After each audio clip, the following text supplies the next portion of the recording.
Kristus kong itu inu la ba ulan autte o tu ni lunga ding lunam malai sang thoin maku alian sagi aneu som ni lipan som thum na chang hi sunga etana Syrian gam Phoenicia khomi numei umna khat inu khari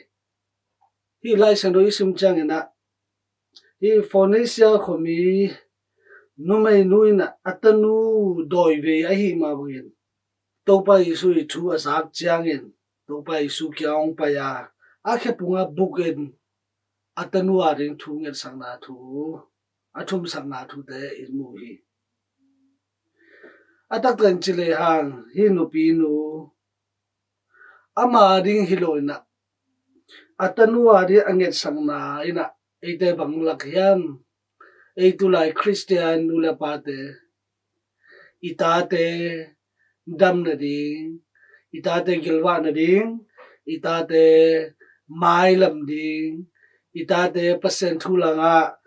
pasen to akinai sam na ding pasen thu athai sam na ding eiten taun ne hang chi ben pok sa hi nupi na pasen umlo khat hi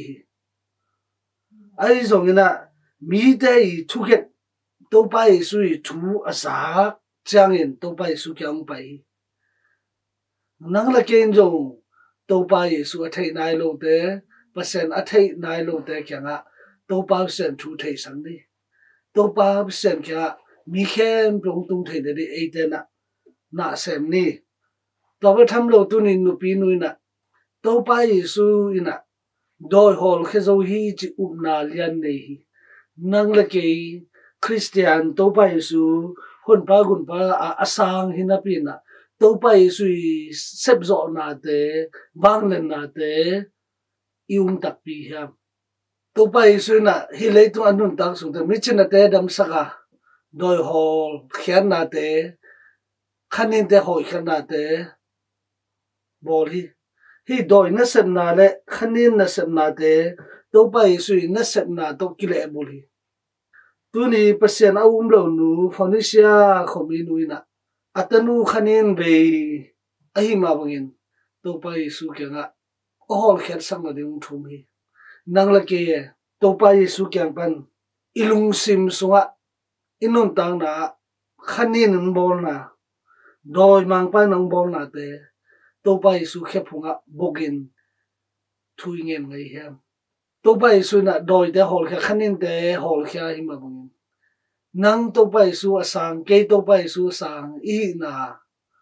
to pa isu dei lo na to ke to ke na khulamet na ai san na pasien dang te biang na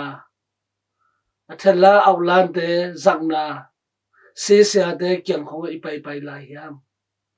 tu ni pasien au lo Phoenicia numei nuina to pa isu kyang pai chang na atanun dam na ngai nang la ken jo hin nu pi nu ette na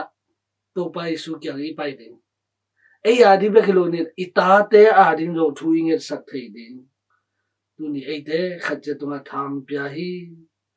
kiniam khian na to pa isu I khephunga boka thungen jo te iswa da ding to pa sen khatje tunga thupang pita hen